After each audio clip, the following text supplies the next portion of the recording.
Alright, so it's been a little while since I've done a Lego video, but this is a video about set 6076, the Dark Dragon's Den from the Dragonmaster line of 1993. Now this is probably one of our favorites, and we had multiple of them, and what I did was I inherited one not too long ago from a family member, like I may have mentioned before in other videos.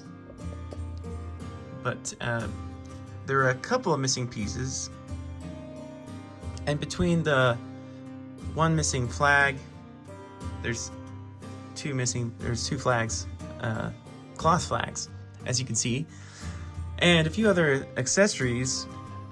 It ended tallying up almost as much as just getting another one. So I ended up acquiring two of them, or an additional one to the one I inherited, and was able to complete all the missing pieces that way.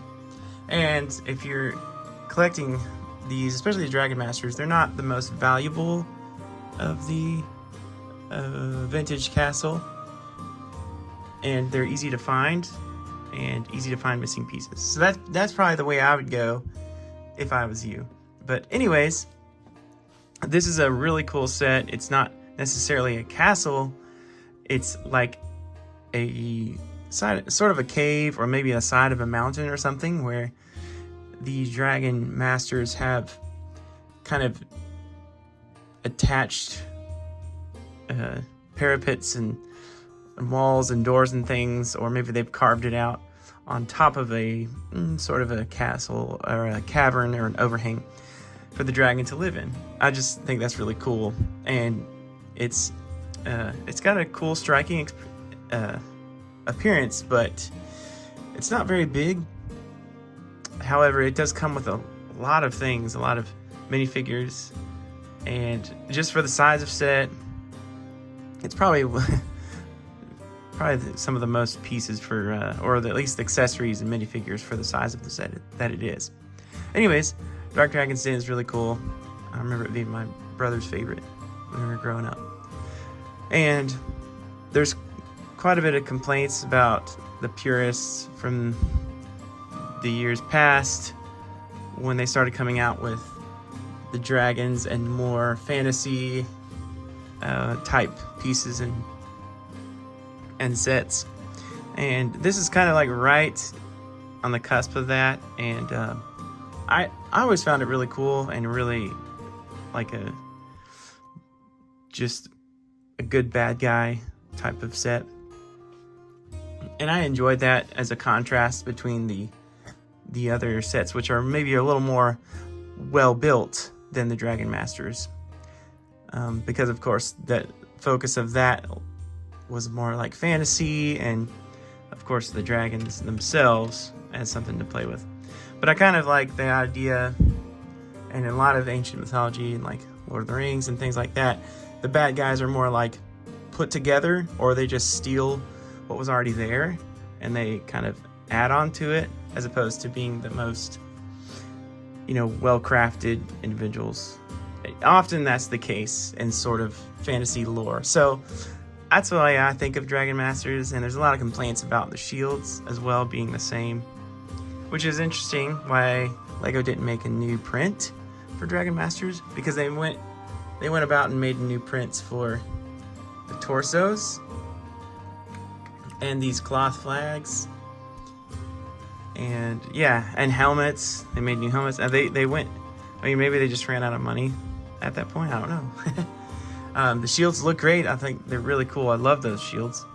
But maybe somebody knows about why that happened. But what I like to think of, rather than complaining about it, is I always like to think of that they stole it from the Black Knights.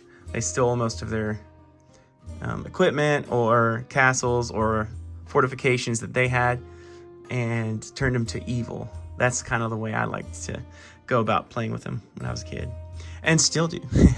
And they more or less, rather than being the most well-crafted or unique faction or well-built, they're more about, worshiping the dragons and you know, using the dragons as their pets or whatever. So anyways, enough of that lore. You have to be really nerdy at this point to keep watching. But this is such a cool set. It's got, of course, the Dragonmaster with a cape. There's another new print I didn't think of. Yep. And this guy, for some reason, they stuck a big flag on him for this set, which is kind of awkward because it would blow in your face. But if you're going to battle, but it looks really cool in the picture, like, and just the look of it looks great. And then, of course, another Dragonmaster soldier here. This guy with more of the, more of the bearded mustache. And he's got a horse as well, with the barding on the face, or the head. And we've got this crossbowman here. And I love, sorry, not really looking at the camera. Sorry, my camera work has been terrible in this video because my stand kept falling. And I'm not sure why LEGO puts the crossbowman with these shields, which I guess that makes sense, you know, if you're kind of down on the ground or something, but you can't really lift his arm up because it gets kind of caught. Anyways, funky side note, not important. Dark Dragon's Den is really cool because it makes use of these lerps, large ugly rock pieces, and burps, big ugly rock pieces. And it's a little bit of a lazy build. You know, I would think it was probably the first year that they came out with them. It looks great, but of course there's just missing like holes, and stuff isn't quite aligned. As if you're gonna be a really picky mock builder, you would find a lot of complaints of this, but I love the use of it. And again, if you buy one or two of these, you can get a bunch of these pieces and some other pieces that you could use to supplement or make something else with quite easily.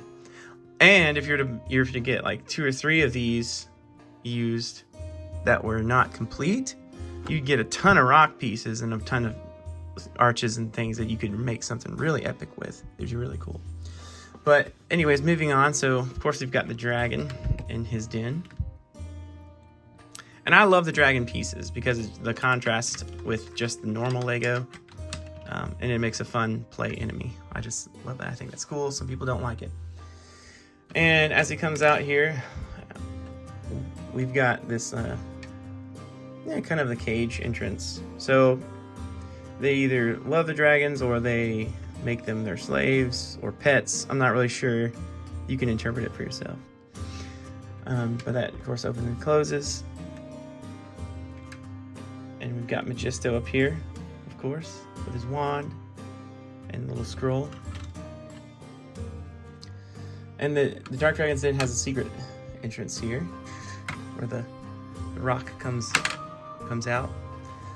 Like, the alignment here is kind of funky. They could have made it a little bit higher, and then kind of, you know, there's some holes in here that is questionable. I even had to like look several times over and over again while I was building because I was trying to make sure that that was right, because it looks a little off.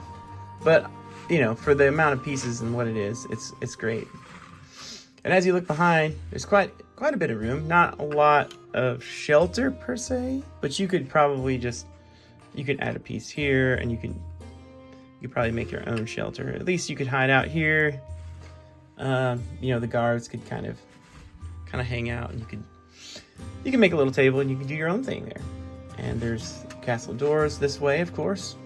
And I didn't really notice this before when I built it a while back, but there's a little peephole here. You could, I guess, look at the dragon or maybe feed it without having to open the doors. Not sure. But that was kind of interesting. I love the little turret kind of thing here. It looks really cool. The way they did that, it's striking, especially from a distance or in a picture. It looks really cool. And this little thing sticking out here is like a torch lantern. And a quick, easy thing to miss in this set is this sword back here. you'll miss it, definitely. If you don't have the instructions, you can't see it in the pictures on the front.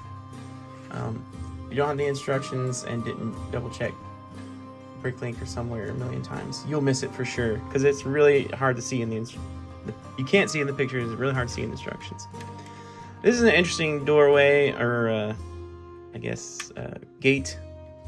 There's a huge gap here, but I mean, I guess the dragon's too big to get out of there. It's just, you know.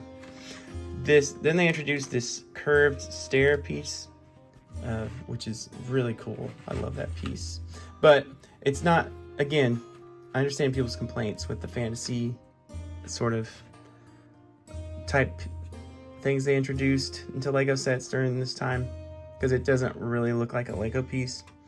And I'm definitely more of a fan of pieces that are more Lego than less, rather than putting together a doll set or a, you know, like a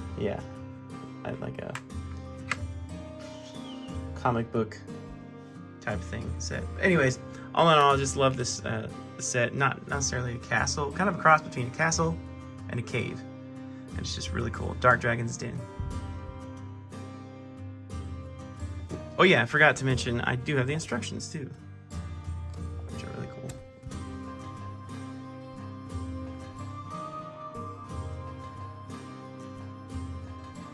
Somehow they got the dragon to fly up there. Maybe they took multiple pictures and then exposed it. We've got this guy kneeling down. But as you can see in the picture, you cannot see that sword behind there. So you wouldn't ever know unless you had these instructions and looked really closely. You can just barely see something behind there. But you would easily miss it without that. So, thanks for tuning in and take care.